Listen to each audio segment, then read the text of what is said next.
Experience 11 days of Grand Europe trip with easy EMI of rupees 25,000 only with GT Holidays, South India's #1 travel brand.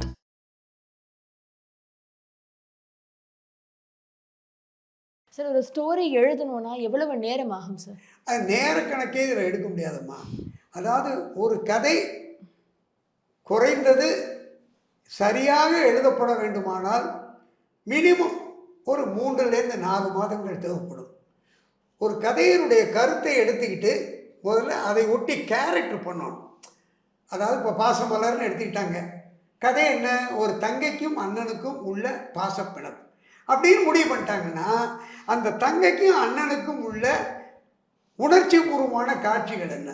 தங்கைக்காக அண்ணன் என்ன தியாகம் பண்ணா, அண்ணனுக்காக தங்கை என்ன தியாகம் பண்ணா, கடைசியில் 2 பேருமே இறந்து போயிடுறாங்கன்னா கிளைமேக்ஸை முடிவு பண்ணிட்டா அதுக்கான மத்தியில் ஓட்டம் என்ன? அதாவது நீரோட்டம் மாதிரி ஒரு கதையை முடிவு பண்ணோம்னா அதுக்கு பேர் தான் திரைக்கதை. ஒரு கதையினுடைய வெற்றியே திரைக்கதைம்மா. அப்படின்னா அந்த கதையை எழுதுறதுக்கு இப்போ நான் ஒரு காலத்தில் என் கூட 4-5 பேர் இருந்தாங்க, பேசுவாங்க போவாங்க. ஆனால் முடிவு நல்லதோ கெட்டதோ நான் எடுத்துக்குவேன்.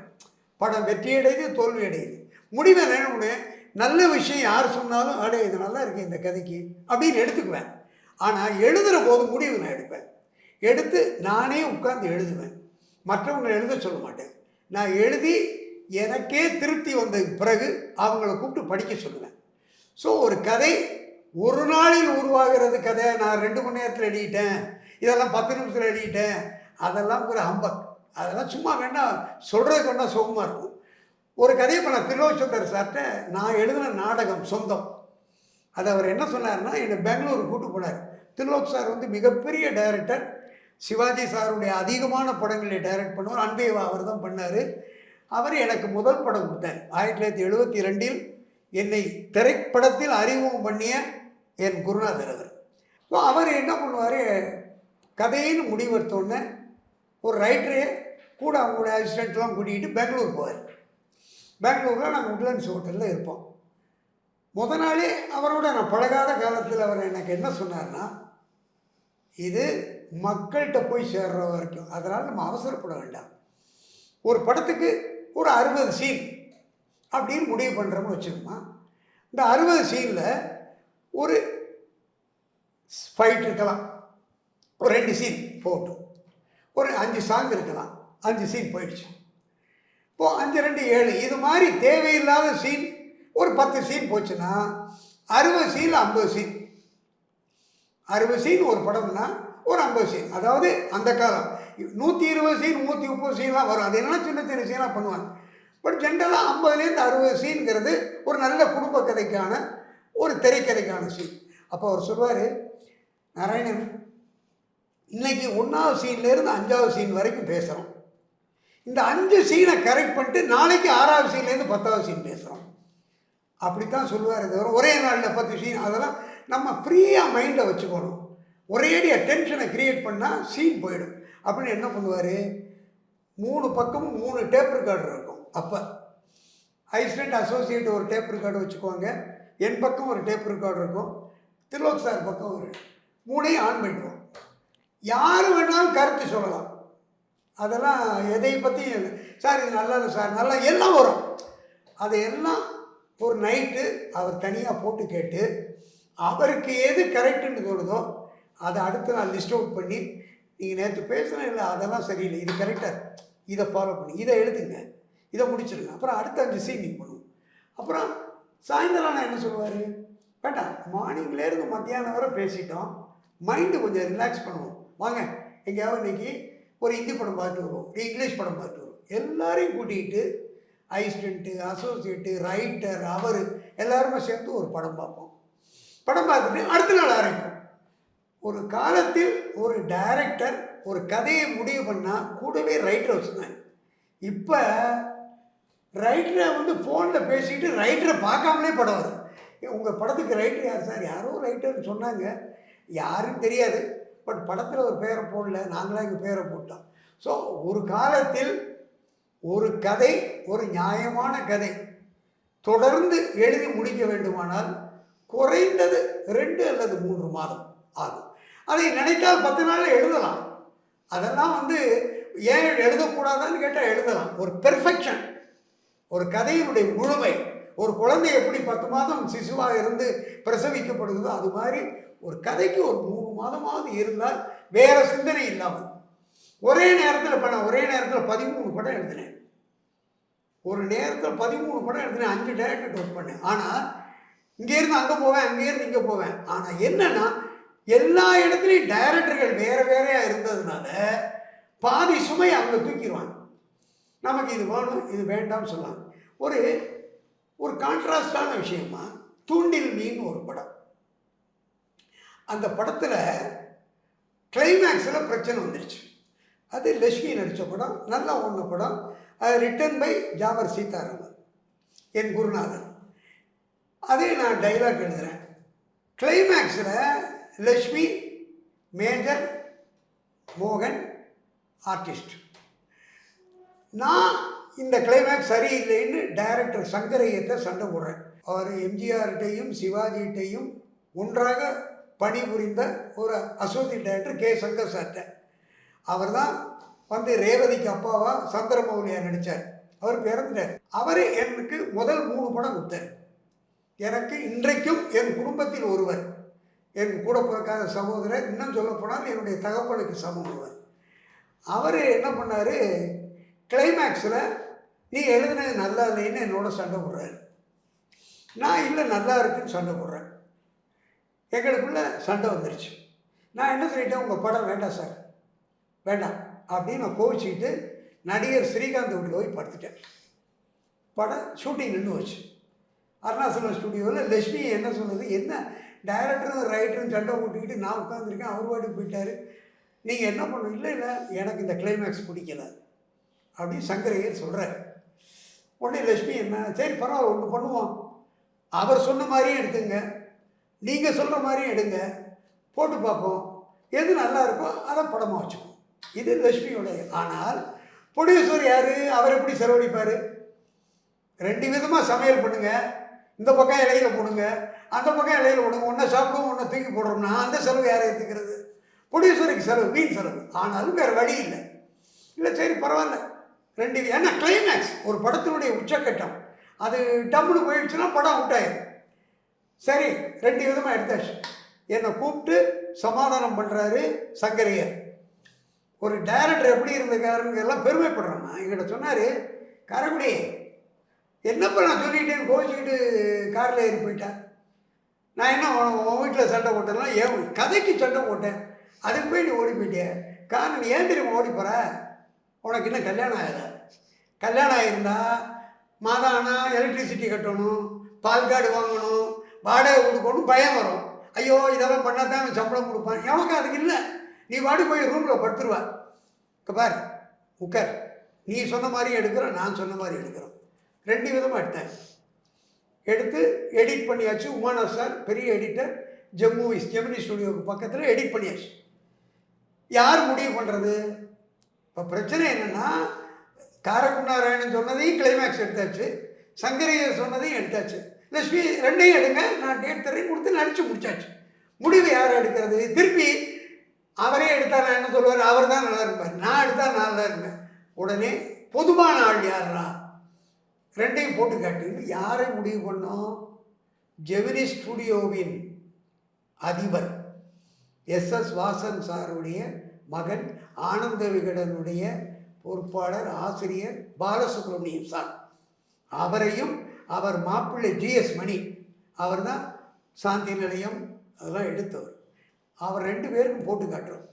இப்போ சித்ராலய பாபு சார்லாம் அந்த நேரத்தில் இருக்கார். சாந்தி நிலையம் ஒரு படம் பண்ணுறாங்க. சித்ராலய பாபு சார் எழுதுனா நீங்கள் சிரிச்சுக்கிட்டே இருக்கலாம். அவரெல்லாம் எனக்கு மூத்த எழுத்தாளர், அவருடைய கல்யாண பரிசை ஒரு 100 தடவை அவருடைய காமெடிக்காக பார்த்துருக்கேன். அப்படி ஒரு ரைட்டர் அவரெல்லாம் இருக்கார். அப்போ இந்த படத்தை பார்த்து உங்கள் அபிப்பிராயத்தை சொல்லுங்கள் சார், இந்த கிளைமேக்ஸில் எங்கள் 2 பேருக்குள்ள மனப்பிரளயம் இருக்குது அப்படின்னோடனே 2 பேரும் வந்து பார்க்குறாங்க. பார்த்துட்டு சரி என்ன சொல்லணும் அப்படின்னு தடுமாறுறாங்க. ஏன்னா நானும் நிற்கிறேன், டைரக்டர் நிற்கிறேன். அப்போ அவங்க சொன்னாங்க, இதை யார் இதை சொன்னாங்கன்னு எனக்கு தெரியாது. இந்த கிளைமேக்ஸ் யார் சொன்னால், இந்த கிளைமேக்ஸ் யார் சொன்னால் தெரியாது.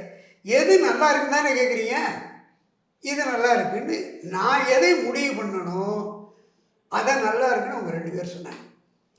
இன்னொரு டைரக்டராக இருந்தால் அடுத்த படம் எனக்கு கொடுக்க மாட்டார். அவர் உடனே என்னை தட்டி கொடுத்தாரு. பரவாயில்லையா, நான் நினச்சது நல்ல வேலையா, நான் நினச்சதை எடுத்திருந்தா படம் ஒரு வேளை தப்பாக போனாலும் போயிருக்கும். பட் நீ சொன்னது தான் நல்லா இருக்கு, லட்சுமி சொன்னிச்சு, ரைட் கரெக்டே, நான் கோவிச்சுக்கிட்டெல்லாம் மறந்துடு, நமக்குள்ளே அதெல்லாம் ஒன்றும் வேண்டாம் அப்படின்னு என்னை கட்டி பிடிச்சி என்னை ஆதரித்தார். ஆனால் குமுதத்தில் தூண்டில் மீனை கிளைமேக்ஸ் ஆரம்பித்தாங்க. ஒரு ஆங்கில படத்துக்கு இணையான உச்சக்கட்டத்திலுடன் ஆரம்பித்தாங்க. ஸோ இந்த வெற்றி காரைக்குடி நாராயணுக்கு அல்ல, அந்த டைரக்டருக்கு அல்ல, அந்த படத்துக்கான வெற்றி. ஸோ இந்த மாதிரி ஒரு காலத்தில் ரைட்டர்களை மதித்த டைரக்டர்கள் இருந்த காலம் அது. அப்படித்தாம்மா நாங்கள்லாம் வாழ்ந்துருக்கோம். சார், ஒரு கதை எங்கேருந்து உருவாகுது சார்? முழுக்க கற்பனையாக உருவாகுதா அல்லது நிஜ வாழ்க்கையிலேருந்து ஒரு கதை உருவாகுதா? கதை வந்துமா எங்கேருந்து வேணாலும் உருவாகலாம். அதுக்கு ஒரு உதாரணம் சொல்கிறேன். இப்போ ஜெயகாந்தன் எவ்வளோ பெரிய ரைட்டர், அவர் எழுதுனது தான் சில நேரங்களில் சில மனிதர்கள். அவரோடு எனக்கு ஒரு காலத்தில் தொடர்பு இருந்துச்சு. அவர் ரொம்ப எளிமையான மனிதர், ரொம்ப ஆனால் தான் நினைத்ததை சாதிக்கவும் நினைக்கிறவர். அவர் தான் ஆரம்ப காலத்தில் உன்னை போல் ஒருவன்னு ஒரு படத்தை தமிழ்நாட்டில் ரியலிஸ்டிக்கான ஒரு படத்தை எடுத்தவர். அவர் தான் முதல் மனிதர். அவர், நான், நடிகர் ஸ்ரீகாந்த், மல்லியம் ராஜகோபால், காமெடி வீரப்பன் எல்லாம் அவரை சந்திப்போம், அவரோட பேசிக்கிட்டு இருப்போம். அவர் என்ன பண்ணுவார், எல்லாம் பேசிட்டு அப்படி ஆழ்வார்பேட்டைக்கு எளிய வந்து அப்படி நிற்பார். நின்று என்ன பண்ணுவார், பஸ் ஸ்டாப்பில் நிற்பார். அவரை தெரியாதவங்க யார், ஜெயகாந்தன்னா யாருக்கு தெரியாது. நாங்களாம் சொல்லுவோம், என்ன சார், ஏன் சார் பஸ்ஸு, நீ கரவடி இங்கே வா, காரில் ஏறி காரில் போனால் உனக்கு பணக்காரன் மட்டும்தான் தெரியும், பஸ்ஸில் போனால் தான் உனக்கு நடுத்தர வர்க்கத்தை தெரியும், ஏழையை தெரியும், போராட்டங்கள் தெரியும், ஒவ்வொருத்தரும் பிரச்சனை தெரியும். ஸோ நீ பல பேரை சந்திச்சா தான் நீ பல கதை எழுத முடியும். ஸோ சந்திக்கிறது ஒரு பக்கமாக இருக்காத. உனக்கு பொழுது போறியா, அப்படி மார்க்கெட்டுக்குள்ளே நடந்து போ, ஒரு மீன்காரியை பாரு, அதை என்ன பேசுகிறான்னு கவனி. இதை சொன்னவர் எனக்கு ஜெயகாந்தன். அதனால் ஒரு கதையில் சாதாரண மனிதர்களையும் நாம் கதைக்குள்ளே கொண்டு வந்தால் மக்கள்கிட்ட இயல்பான வாழ்க்கை வெளியே வரும். அதனால் இந்த மாதிரி ஒரு என் குடும்பத்தில் இவனை பார்த்தையா, இவன் இப்படி இருந்தாயா அப்படிங்கிற நிலைமை வரோம்னா இந்த மாதிரி ஒரு சராசரி கதைகளை எழுதினா தான் மக்கள்கிட்ட போய் சேர முடியும். சார், உங்களுடைய காலகட்டத்தில் வசனம்ன்றது எந்த அளவுக்கு இம்பார்ட்டன்ட் சார், எந்த அளவுக்கு முக்கியம்? வசனம் தான் முக்கியம் அந்த காலத்தில். ஒரு படம், ஏன்னா அப்போ விஷுவல் இம்பேக்டுங்கிறது ரொம்ப குறையும். அதாவது வசனங்கள், அதாவது நாடகத்திலிருந்து, அதாவது ஒரு காலம் ஒரே பாட்டுகளாக இருந்துச்சு சினிமா. 80 பாட்டு 90 பாட்டெல்லாம் இருந்த படங்கள் இருக்குது. அது தியாகராஜ பாகவதர் காலத்திலேருந்து பாட்டுக்களால் மட்டும்தான் வந்துச்சு.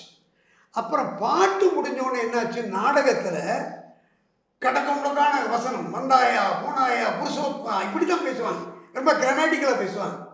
அந்த காலம் கலைஞர் காலம், மனோகரா, பராசக்தி, அப்படி அவருடைய காலங்களில் அப்படி போட்டி போட்டு எழுதினாங்க. அது அந்த இயக்கங்கள் முழுக்க சினிமாவில் அண்ணா வந்து அப்படி தான் இது ரெங்கோல் ராதா, அதெல்லாம் அந்த மாதிரி கதைகளுக்கு வசனங்கள் இருந்துச்சு. அப்புறம் வசனங்களை வந்து மக்கள் பேசுகிற மாதிரி எளிமையாக கொண்டு வந்தது யாருன்னா சிறியர் சாரும் KS கோபாலகிருஷ்ணன் 2 பேரும். கேஜி வந்ததுக்கப்புறம் குடும்பம் சினிமாவுக்குள்ள வந்துச்சு. நன்றியா, படிக்காத மேதையில் எப்படி வாழணும் பாருங்கடா, ஒரு சோறு போட்டதுக்கு எப்படியெல்லாம் வாழ்ந்துக்கிட்டு இருக்கான் பாரு ஒரு கேரக்டர் அப்படின்னு கொண்டாந்தார்.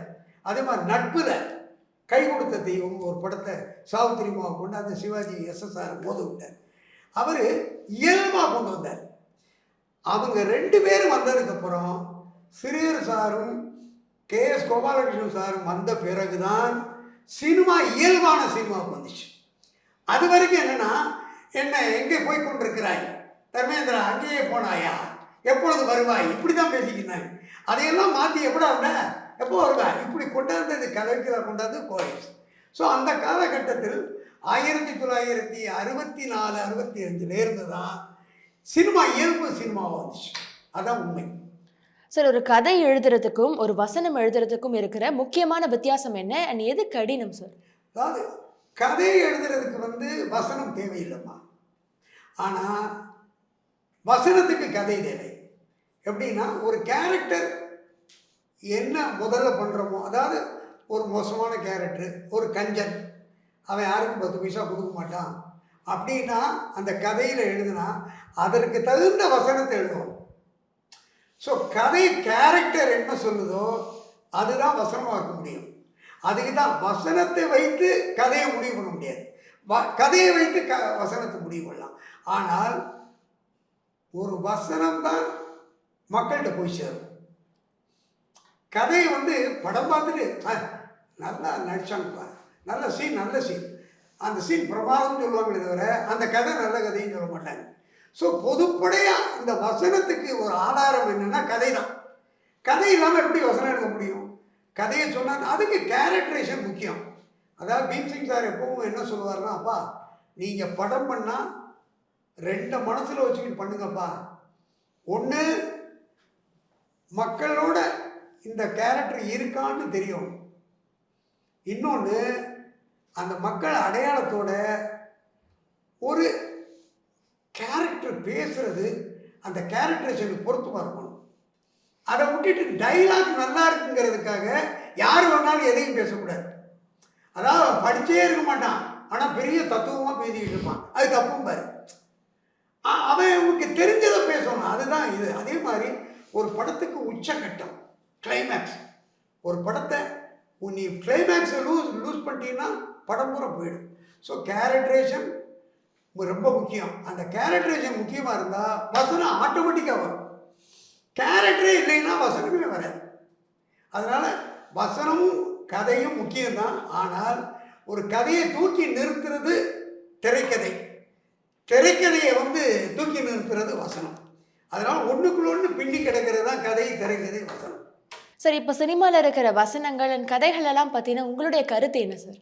இப்போ வசனங்கள் குறிப்பிடுறபடியே இல்லைம்மா. அதனால் அது என்னென்னா ரொம்ப ஸ்டாம்ப் சைஸில் எழுத ஆரம்பிச்சாங்க. அவனையா அப்போ நாங்கள் இதில் என்ன இந்த வசனத்தை நம்ம என்ஜாய் பண்ண முடியும்? அதை கேட்டால் இன்றைக்குள்ள ட்ரெண்டுங்கிறாங்க. அது எனக்கு தெரியல, ஒருவேளை அதை மக்கள் விரும்புகிறாங்க. ஸோ இன்றைக்கி வசனத்தை ரசிக்கிற படங்களே வரல.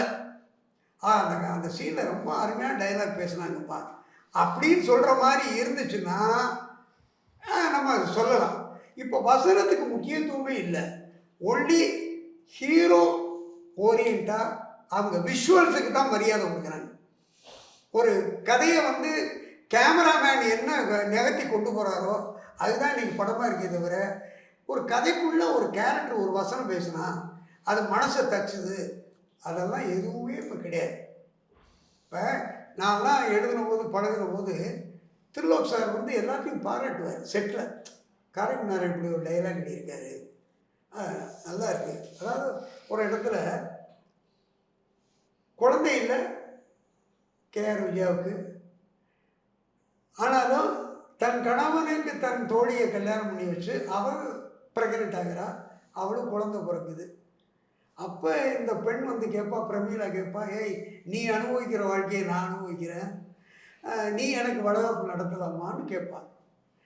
உனக்கு குழந்தை இல்லை, எனக்கு குழந்தை இருக்கு. அதுக்கு கேஆர் விஜயா கேரக்டர் ஒரு பதில் சொல்லுவாங்க, எனக்கு பிள்ளை இல்லைன்னு உனக்கு யார் சொன்னான்? எனக்கு பிள்ளை இல்லைன்னு யார் சொன்னான்னா ஒன்றும் புரியாது. சரி, அப்படியே பிரமீளா ஒரு கேரக்டர் இப்படி பார்க்கும். ஏய் என் தோட்டத்தில் பாரு, தென்னம்பிள்ளை, அணிப்பிள்ளை, கீரி பிள்ளை, எத்தனை பிள்ளைடி எனக்கு, நீ இன்னும் எனக்கு பிள்ளை இல்லைங்கிறிய. இதை திருலோக் சார் கூப்பிட்டு எல்லாத்தையும் சொல்லுவார். காரைக்குடி இப்படி ஒரு டைலாக் எழுதியிருக்காரு, எனக்கு பிள்ளை இல்லைன்னு யார் சொன்னால் அந்த மாதிரி கீரி பிள்ளை, தென்னம்பிள்ளை அப்படிலாம் இருக்குன்னு சொன்னேன். அதே மாதிரி நான் அச்சாணியில் ஒரு டைலாக் எழுதினேன். ரொம்ப ஃப்ரஸ்ட்ரேட் ஆகி போயிடுவான், வாழ்க்கையில் நல்லது பண்ணி பண்ணி நொந்து போயிடுவார். அப்போ ஒரு டைலாக், உங்கள் உறவுலையெல்லாம் வேகிறத விட ஒரு கட்டு விறகுல வேகலாம்டா, அப்படி செத்து போயிடலாம்டான்னு டைரெக்டாக இன்றைக்கி தான் நினச்சிப்பேன். போனேன் இது என்னடா லைஃப், செத்து போயிடலாம், இன்றைக்குள்ள ட்ரெண்டாக தான். நம்ம அதை என்ன ஃபைட்டிங்கெல்லாம் சொல்ல நினைக்கிறோம், உங்கள் உறவுலையெல்லாம் வேகிறத விட ஒரு கட்டு விறகுல வேகலாம்டா. ஆனால் இதை முத்துராமன் நடிக்கிறபோது பாராட்டுவார். காரக்குடி நல்ல டைலாக்மா, இதை க்ளோஸ்அப்பில் எடுமா பாரு. ஸோ வசனங்கள் ஒரு காலத்தில் ஒரு படத்தை தூக்கி நிறுத்துருச்சு. இன்னைக்கு வசனம் இல்லாமலேயே கேமராவே வசனமாக்கிட்டாங்க. அது தப்புன்னு சொல்ல, இன்னைக்கு உள்ள ட்ரெண்டு. அதனால் இன்னைக்கு வசனங்களுக்கு ஒரு மரியாதை இல்லைம்மா. ஆனால் திருப்பி ஒரு கதாசிரியர் நான் என்ன ஆசைப்படுறேன்னா, பழைய கோபாலகிருஷ்ணனும் பழைய ஸ்ரீதரும் மறுபடியும் சினிமாவுக்கு வரணுங்கிறது நான் மிகப்பெரிய ஆசை, என்னுடைய பிரார்த்தனை. அவங்க வேற ரூபத்திலேயாவது சினிமாவுக்கு வரணும். அப்போ தான் மறுபடியும் நல்ல சினிமாக்கள் வருங்கிறது ஒரு கதாசிரியனா என்னுடைய மனப்பூர்வமான நம்பிக்கை. இப்போ வசனங்கிறதுக்கே வேல்யூலாம் போச்சு. ஆனால் ஒரு படத்தில் வசனம் நல்லா இருக்குன்னு யாருமே இப்போ சொல்லலை. எல்லாரும் என்ன சொல்கிறாங்க, பாட்டு பிரமாதம், அந்த 2 பாட்டு சூப்பர், அந்த ஃபைட்டு பிரமாதம். ஸோ இன்றைக்கி இளைஞர் யுகம் பூரா வசனத்துக்கு தகுந்த படமே இல்லாதனால வசனங்கிறதுக்கே ஒரு மரியாதை இல்லாம போச்சு. ஒவ்வொரு படத்தையும் விமர்சனம் நான் படிக்கிறேம்மா. கதையை பற்றி எழுதுவாங்க, நடிகருடைய நடிப்பை பற்றி எழுதுவாங்க, பாட்டை பற்றி எழுதுவாங்க. ஒரு இடத்துலையாவது இந்த இடத்தில் வசனம் கொடி கட்டி பிறந்தது, இந்த வசனம் கைதட்டின, அப்படி நான் படிக்கவே இல்லை. அப்படின்னா என்ன அர்த்தம்? நீங்க பார்த்த படங்கள்ல சமீபத்தில் உங்களை கவர்ந்த படம் ஏதாவது இருக்கா சார்? கடைசியாக பார்த்தது போலீஸோட, அது ரொம்ப நல்லா இருந்துச்சு. ஒரு இயல்பான ஒரு வாழ்க்கையை காட்டுறது. மக்கள் இங்கே இருக்கிறாங்க, நம்மளோட இருக்கிறாங்க. அதை விட்டுட்டு இல்லாத ஒரு கற்பனையை பண்ணிக்கிட்டு இங்கே இருந்து அங்கே பிறந்து அடிக்கிறது, அங்கே இருந்து இங்கே பிறந்து அடிக்கிறது, என்னவோ பண்ணிக்கிட்டு இருக்காங்க. எல்லாம் கோடிக்கணக்காக பேசுகிறாங்க. படத்தில் ஒன்றுமே இல்லை, சும்மா அடி புடி சண்டை, இல்லைன்னா தேவையில்லாத 2 பாட்டு. அதில் ஏதாவது ஒரு மேட்ரு சொல்கிறாங்கன்னா கிடையாது.